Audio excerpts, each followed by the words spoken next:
दोस्तों, क्या आपने कभी सोचा है कि एक मुर्दा इंसान कैसे बदला ले सकता है? कैसे एक आत्मा जो चली गई वापस आ सकती है अपनी खूनियों को सबक सिखाने?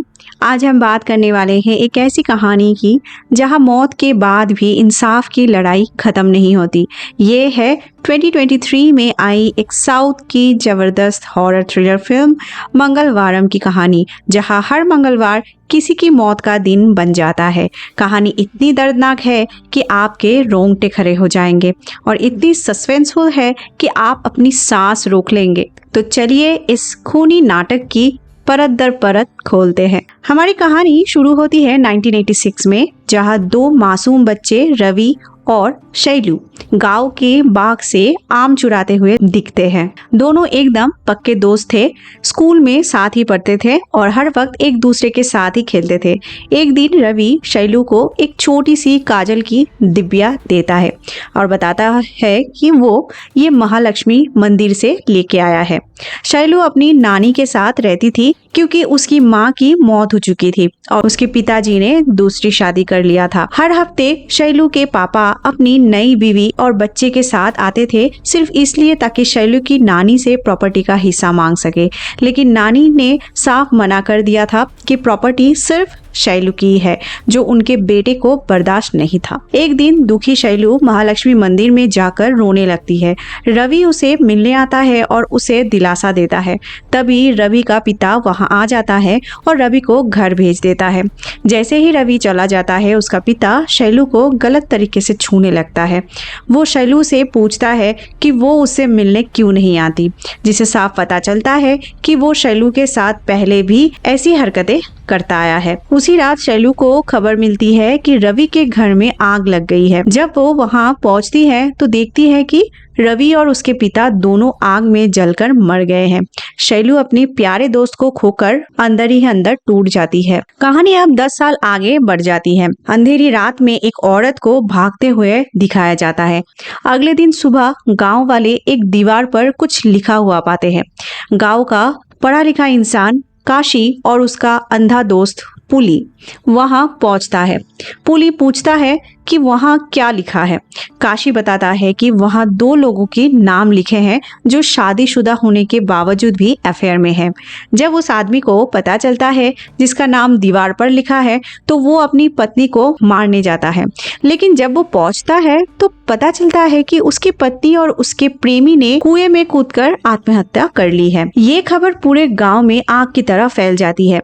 गांव वाले समझ नहीं पा रहे थे कि ये सब कैसे हो रहा है। सब इंस्पेक्टर माया इस केस की जांच करने आती है, पर गांव वाले कहते हैं कि उनका जमींदार अनुमति नहीं देगा इसका। जमींदार फिर आता है सीन में और माया को लाशों को पोस्टमार्टम के लिए ले जाने से मना कर देता है। उधर गांव में विश्वनाथ नाम का एक डॉक्टर भी रहता है जो गरीबों का मुफ्त में इलाज करता है। फिर गांव में एक शादी होती है जहां गुर्जा नाम का एक आदमी शिवा, जो गांव का फोटोग्राफर है, उस पे इल्जाम लगता है कि वो खूनी है। दोनों में झगड़ा भी हो जाता है और पूरे गांव में हाथापाई होने लग जाती है। तभी जमींदार की पत्नी वहां आ जाती है और सब लोग शांत हो जाते हैं। जमींदार की पत्नी हमेशा पूजा पाठ में लगी रहती थी, इसलिए गांव वाले उसका बहुत सम्मान करते थे। मंदिर के पंडित को पैसे की जरूरत थी मेला ऑर्गेनाइज करने के लिए, पर जमींदार ने मना कर दिया क्योंकि उसे भगवान में विश्वास नहीं था। लेकिन जमींदार की पत्नी ने चुपके से पंडित को पैसे दे दिए। उधर एक दिन जमींदार की पत्नी गाड़ी से जा रही होती है तो उसे रास्ते में देवी का मास्क पहना हुआ कोई दिखता है। जब वो देखने के लिए फिर रुकती है तो वहाँ कोई नहीं होता। उसके बाद मेला ऑर्गेनाइज होता है जहाँ हम उसी मास्क में एक व्यक्ति को नाचते हुए देखते हैं। अगले दिन फिर से मंगलवार आता है। सुबह सुबह फिर से किसी ने दीवार पर दो और लोगों की नाम लिखा हुआ पाता है जो शादीशुदा होने के बावजूद अफेयर में थे। जब गांव वाले उनके घर जाते हैं तो देखते हैं कि उन्होंने पेड़ से लटक कर आत्महत्या कर ली है। अब एसआई माया यकीन के साथ कहती है कि ये मर्डर्स है, सिर्फ आत्महत्या नहीं है। वो शिवा को लाशों की फोटोज लेने के लिए बुलाती है। जमींदार अब माया को लाशों के पोस्टमार्टम के लिए ले जाने की अनुमति दे देता है। जब वो पहले मरे हुए लोगों की लाशों को भी निकलवाती है तो कब्रें वहां पे खाली मिलती है अब कहानी शैलू के दुख भरे अतीत की तरफ मुड़ती है। शैलू जवान हो चुकी थी और कॉलेज जाती थी। वो इतनी खूबसूरत थी कि मोहल्ले के सारे लड़के उसे देखते रहते थे। एक प्रोफेसर से वो प्यार करने लगी थी और उनका रिश्ता भी बन चुका था। लेकिन जब उसे पता चला कि प्रोफेसर ने किसी और से शादी कर ली तो वो अंदर से टूट गई थी। प्रोफेसर ने उसे धक्का देकर ये कहा था कि वो कभी उसे प्यार कर ही नहीं सकता। इसे शैलू का नर्वस ब्रेकडाउन हो गया था। बाद में वो गांव की कई पुरुषों के साथ संबंध बनाने लगी थी। गांव वाले परेशान होकर जमींदार के पास गए और शैलू को गांव से निकाल दिया गया। उसे पत्थरों से मारा गया, जिसके बाद उसने कुएं में कूदकर अपनी जान दे दी। उधर एसाई माया जब शिवा के भाई से पूछती है तो पता चलता है कि उसने दीवार पर लिखा था क्योंकि वो गुर्जा की बहन से प्यार करता था, लेकिन मर्डर्स उसने नहीं किए थे। फिर एक रात गांव वाले फिर पहरा देने लगते हैं। हमें वही दिया लिए भागती औरत दिखाई जाती है। जब एक आदमी उसके सामने आता है तो देवी का रूप देखकर डर जाता है। बाद में पता चलता है कि वो पंडित की पत्नी थी जो देवी की पूजा के लिए ऐसी चलती थी। डॉक्टर भी दीवार पर लिखते हुए पकड़ा जाता है। ईसाई माया उसे पकड़ लेती है। डॉक्टर उसे इंजेक्शन देकर बेहोश कर देता है। जब ईसाई माया की आंखें खुलती है तो वो अपने आप को बांधा हुआ पाती है। डॉक्टर माया को बताता है कि कुछ महीने पहले जंगल में उसे शैलू मिली थी।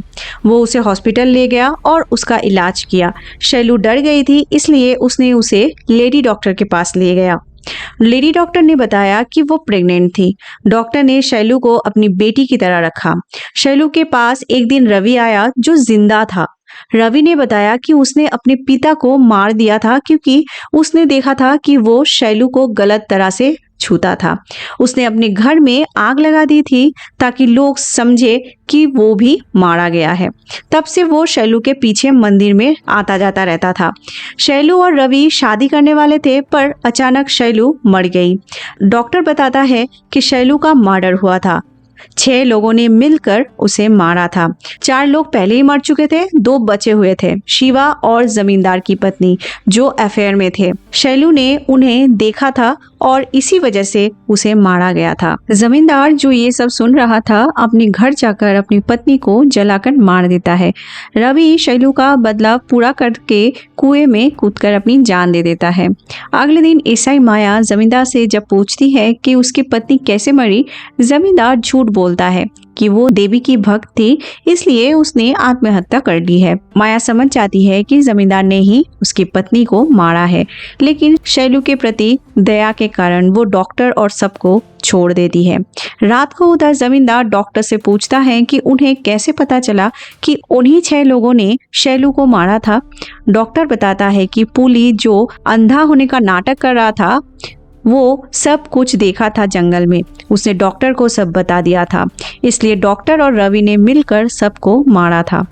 दोस्तों, ये थी मंगलवारम की कहानी। एक ऐसी कहानी जहाँ प्यार, धोखा और बदला सब कुछ है। एक ऐसी कहानी जो दिखाती है कि मौत के बाद भी इंसाफ की तलब खत्म नहीं होती। रवि और डॉक्टर ने मिलकर हर एक गुनहगार को सजा दी, हर मंगलवार को एक मौत के साथ। अगर आपको ये वीडियो पसंद आए तो प्लीज लाइक करें, शेयर करें और हमारे चैनल को सब्सक्राइब करें। और हाँ, बेल आइकन जरूर दबाएं ताकि ऐसी ही इंटरेस्टिंग स्टोरीज की नोटिफिकेशन आपको मिलती रहे। अगला वीडियो भी बहुत जबरदस्त आने वाला है, तो इंतजार मत करें, अभी सब्सक्राइब बटन दबाएं और हमें सपोर्ट करें। तब तक के लिए बाय बाय।